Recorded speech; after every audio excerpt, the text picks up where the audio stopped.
Hi people, we're all back again, working on the TF, another episode. So this time we'll be fitting a new stainless exhaust. Long story short really, but this has already got one, but the hangers are all broken and been welded up, and that's literally sitting on the bumper has melt the bumper.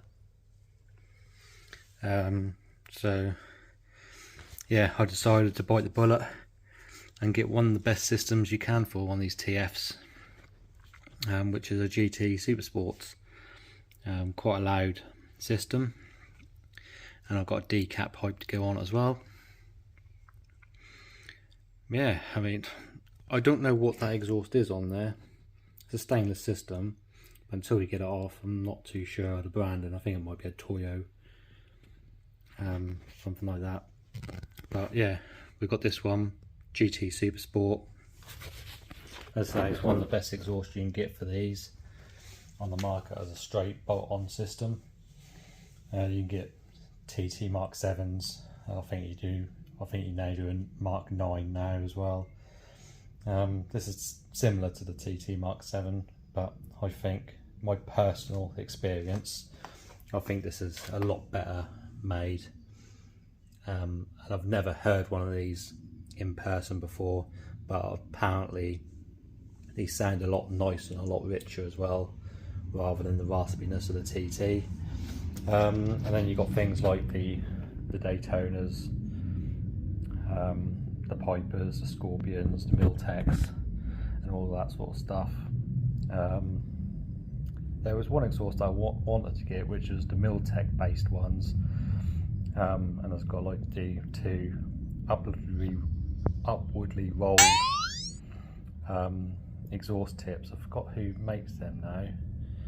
I know Miltec makes them, but there was a certain type of branding that they had with them, which made them good, but they sounded quite nice, but again really raspy, really loud. But I think this one is going to be a nice deep burble, rather than the raspiness. So what I'm going to do, I'm going to set you up. Again, I haven't got my tripod, so I'll balance you on something and we'll do a little before shot, and we'll get this fitted, and then we'll do an after shot as well.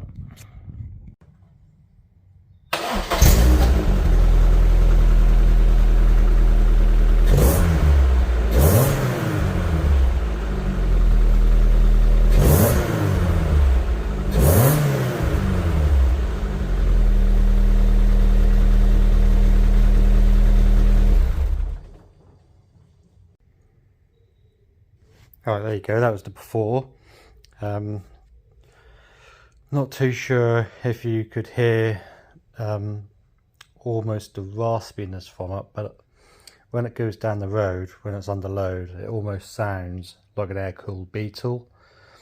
I think it might come across on the camera. So yeah, that's another reason why I'm changing the exhaust as well, to try and get rid of that raspiness. One thing I have noticed is that there's no vicinity to take the mount off one side, so I'm going to have to take the heat shield off, which looks like it's going to crumble apart, to get the actual exhaust hangers off the body. And if I come this side,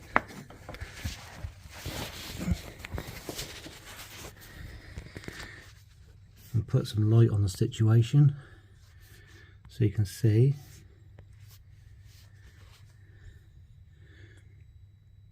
You can see the temporary repair that's been done to keep it on basically. But yeah, it's got a lambda sensor. Yeah, it's got a lambda sensor. So that's going to be the next problem as well, getting it all apart, getting the lambda sensor off to be able to reuse it. Right, the bolts on the other side don't look too bad a condition. on there, so hopefully we can spin them off and try and get the exhaust off. But yeah, I'm not going to bore you with that bit, it's just undoing bolts and ripping it off. So I'll just get on and do that, and when it's off I'll show you what it's like. Right, I've got the thing off. I had to take the exhaust mounting down from the body, which means all the 4 bolts that held the heat shield in place just disintegrated. So I'm going to rip that heat shield off anyway. I rarely use them, to be honest with you. They don't transfer that much heat into the boot floor.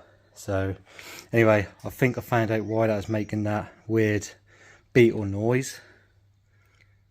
As you can see in there, there's actually the inners of the flexi blocking the cat. So I think that's that would have caused a bit of a restriction and for it to make that noise. So yeah, and plus side is that's an 044 cat, so that's worth a little bit of money. Probably paid for the exhaust actually. And I can't see any markings on this silencer, so I'm not really too sure what it is. But yeah, it's definitely an aftermarket stainless steel one. There you go, Toyosports. So that explains why it's broken, because they're shit. You can see the damage it's done to the bumper there. So I've actually got a Paul Jack Abbey low line kit for this car, and which will be fitting later on. But I am gonna, because you have to bond them on and screw them on, I think I'm going to replace that bumper. And before I do that, because I don't want to waste a nice rear diffuser on a bumper that I'm going to replace anyway. So yeah, that is it. So I'm just going to clean the flanges up, get rid of the heat shield and mount the exhaust rubber back on, and then we'll get to mounting the new one. Right, there we go. That is all on.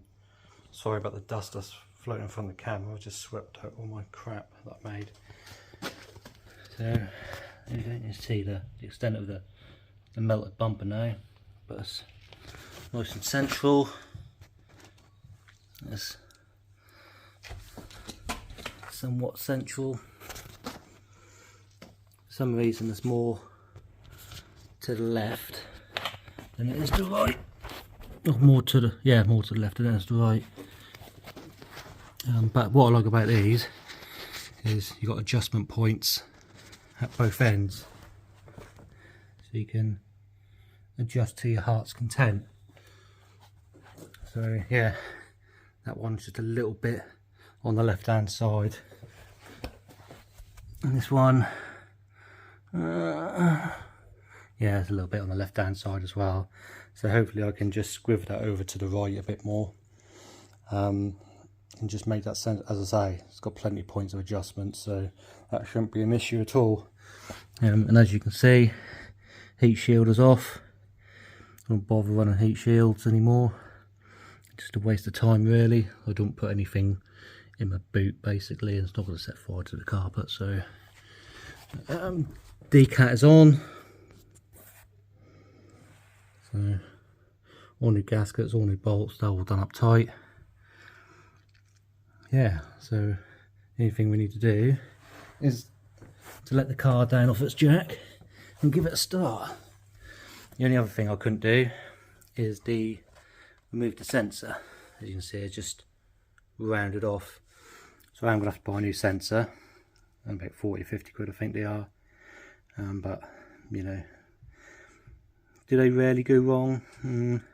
People replace them because they think the emissions, they're not reading emissions properly, but it's mainly due to either the cat failed or the coolant temperature sensor for the ECU has failed.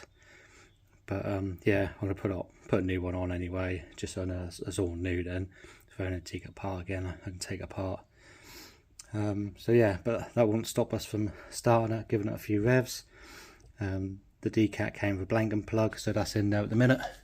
Hopefully if it brings on a light, it brings on a light, but as I say, we'll address that situation when we get the new bung, and then I'll scriv the whole system to the right when I get it to the workshop and fit the new sensor.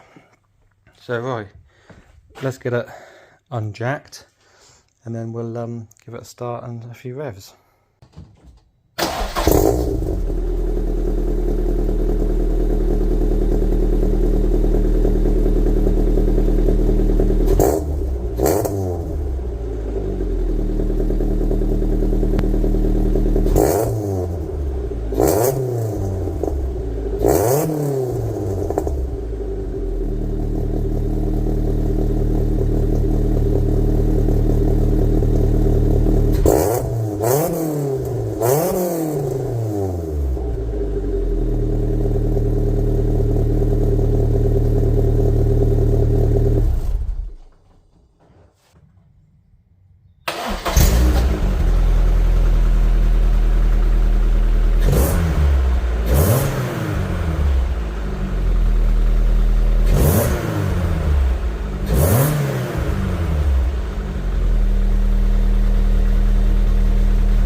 Alright, there we go, that's all done. After it skews the smoke coming out of the exhaust on the first clip and the second clip, the before and after. It hasn't been started in nearly 2 weeks, and it's just a cold start thing, just over fueling a little bit. As I say, it's got a K-Maps remap on it, so obviously a little bit more fuely. You can really smell it in the garage as well. There's fuel. So yeah, that's quite a big difference. As you can see, I just finished off the back end with putting my private plate on there. So yeah, it's done that now. What else have we got to do to it? Oh yeah, we need to obviously get a new lambda sensor and stick it on, and then just readjust the exhaust slightly to the right. I'll do that when I put the lambda sensor on. But yeah, apart from that, that's the exhaust job done. So the next video, not really too sure what it's going to be yet. I have got a low line kit that I want to fit, which is the rear diffuser and the side skirts, and I've got a Cupra FR type front splitter to go on that, so I might do the front splitter first, and then when I've got a back bumper, then I'll do the side skirts and the back bumper at the same time. So I'll paint the body kit satin black to obviously match the alloys, match the black panels in the thing, and just give it some depth really, rather than paint it silver.